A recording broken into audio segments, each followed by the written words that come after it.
Hello everyone, we are Group 1 and we will be presenting Melford Development Inc. decided in 1982 by the Supreme Court of Canada. Now let us begin with the facts of the case.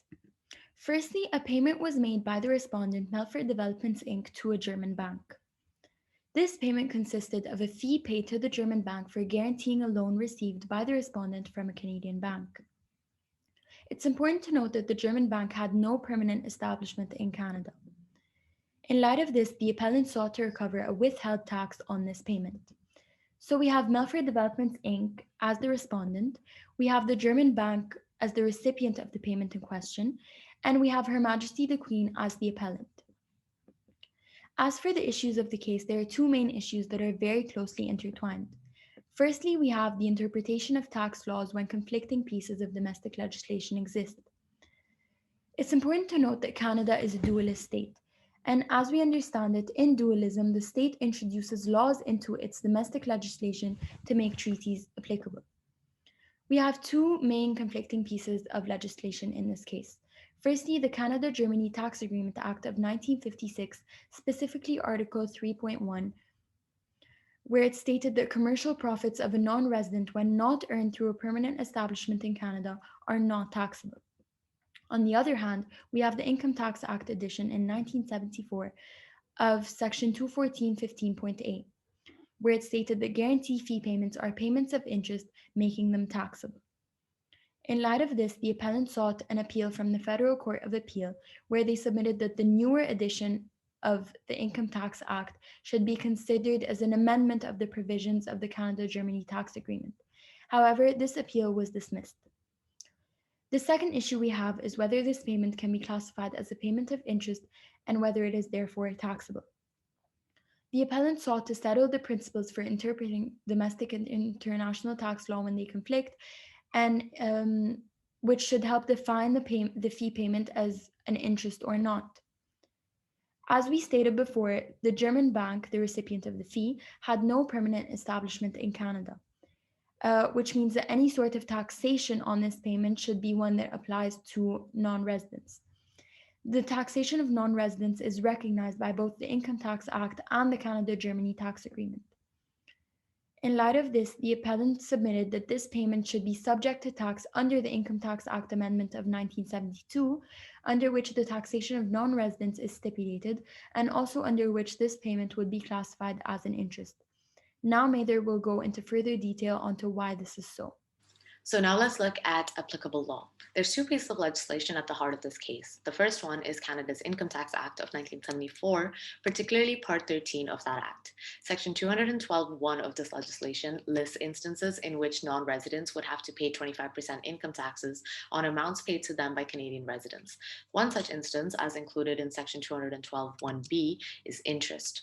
Later, in the same legislation, in Section 214(15)(a), it's provided that unless a non-resident enters into an agreement by which they guarantee the repayment of a principal amount that a Canadian resident is obliged to pay, any amount paid or credited as consideration for that guarantee would be deemed a payment of interest on that obligation.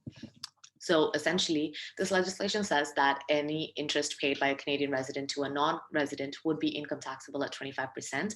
And then it also provides an instance by which an amount paid or credited as consideration for guaranteeing an obligation would be deemed as interest. So the second key legislation is the Canada-Germany Income Tax Agreement Act of 1956. Section 3 of this act immediately provides that in the event of any inconsistency between the provisions of this act or the agreement and the operation of any other law, that the provisions of this act would prevail. Later, in Article 2, this act states that any term left undefined by this convention would take the meaning it has under the laws in force in the territory of the state relating to the taxes which are the subject of this convention. So it's with this context that we move on to Article 3 of the same act. And Article 3.1 provides that industrial or commercial profits of an enterprise of one of these territories shall not be subject to tax in the other territory unless the enterprise operates a permanent establishment in that territory. Article 3.5 also provides that the earlier provision, Article 3.1, does not prevent either country from imposing a tax on income derived from sources within its own territory by a resident of the other country, even if this income isn't attributable to a permanent establishment there. So such income may include dividends, interest, rents, and royalties. Gislan and I, now we're going to talk about the analysis of the case. We are going to focus on the Supreme Court ruling that basically deals with the interpretation of two main issues. The first one is the relationship or the interaction between the Income Tax Act and the Statute of 1956 that basically incorporate the tax treaty between Germany and Canada into the domestic law of Canada, considering that the provisions were in conflict with each other. So the second issue of this ruling was with regard to the interpretation of external sources. So for example, in this case, Article 2.2 of the Implementing Statute of 1956 referred us to the domestic laws of the contracting states when the term was not defined within the treaty. The main question of the first issue is whether the amendments of Part 13 of the 1974 legislation that deals with the taxation of non-resident can amend the 1956 statute.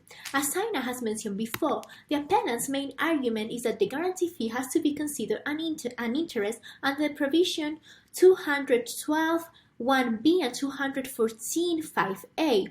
Therefore, the taxpayer had failed to withhold the taxes.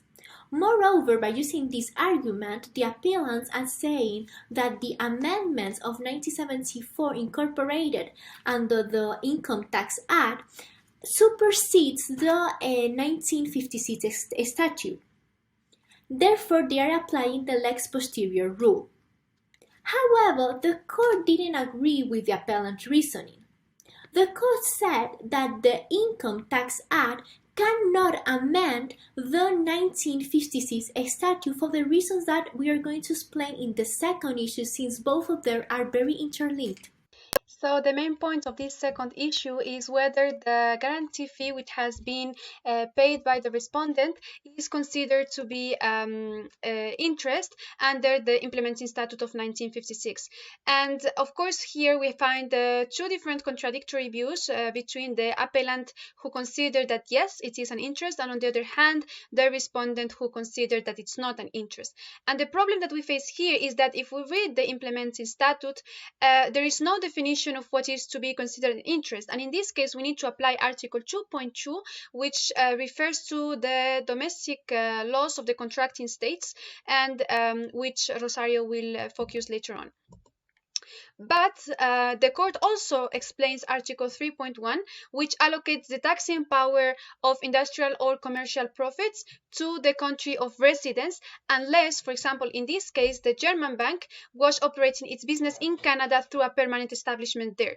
And in this case, we find also Article 3.5, which limits or reduces this first provision, arguing that yes, Canada as a source country will have the taxing power under two main conditions. The first one is that the income is not attributable to the permanent establishment in Canada. Otherwise, we will be applying Article 3.1. And the second condition is that this tax is on income, and there is brackets which says e.g. dividend, interest, rents, or royalties. And considering all these, I will direct two main questions to Rosario, and she will explain later, which is the first one, whether the list which is included in this provision of Article 3.5 is limited, or we can consider other elements. And the second question is whether the fact that the expression e.g. is included limits or expands which are the elements which can be included under income. Regarding the first question, the court said that income means property, as ownership of shares, property of royalties. So if we include guarantee fee as an income, we'll be expanding the definition. With respect of question 2, it must be interpreted at the ordinary language at the moment of the agreement, and also it must be numerous clause. So this means we cannot consider more elements than the ones that are mentioned in the article, since in Article 3, that is the following one, they are explaining the specific provision of each of these 4 elements. Finally, regarding Article 2.2, the court said what is law in force, and they said that it cannot include the amendments made in 1974, since it will jeopardize the Canadian tax system, and also you can only amend a tax convention when it has intention or purpose. In conclusion, we would like to appreciate 2 main points from this judgment. The first thing is the interaction between the domestic laws and the international tax conventions, especially in a country such as Canada, which is a dualist country, and where we can also see the implementing statute of that international tax treaty.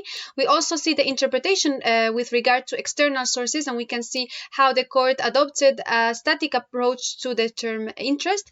As with regard to the decision, as already anticipated by Rosario, we can see that the 1974 amendments did not amend the 1956 statute. The court says that the parliament did not have any intention of amending the 1956 statute when they introduced these amendments, so they didn't have an intention to apply the lex posteriori rule. They also want to avoid inconsistencies and avoid jeopardy because of the treaties, international tax treaties, which are adopted with so many countries, and they also want to avoid these discrepancies of assessment and the laws themselves. Like the appellant was asking for a 15 tax rate, but section 212 of the Income Tax Act included a 25% tax rate. We also have that the court said yes, there is a possibility to apply unilateral legislative action, but this is very exceptional and it needs to be explicit. So the court concluded that the appeal is dismissed with costs, and Article 3.1 was the one applicable, retaining the taxing power to the country of residence, which was Germany. So the Income Tax Act of Canada did not apply to that guarantee fee. And as an interesting fact, important to note that some months after this ruling, the Parliament adopted the Income Tax Convention Interpretation Act, and one of the provisions was dedicated in order to reverse this ruling, which basically meant that the legislatures did not agree with the decision of the Supreme Court. So thank you very much for your attention.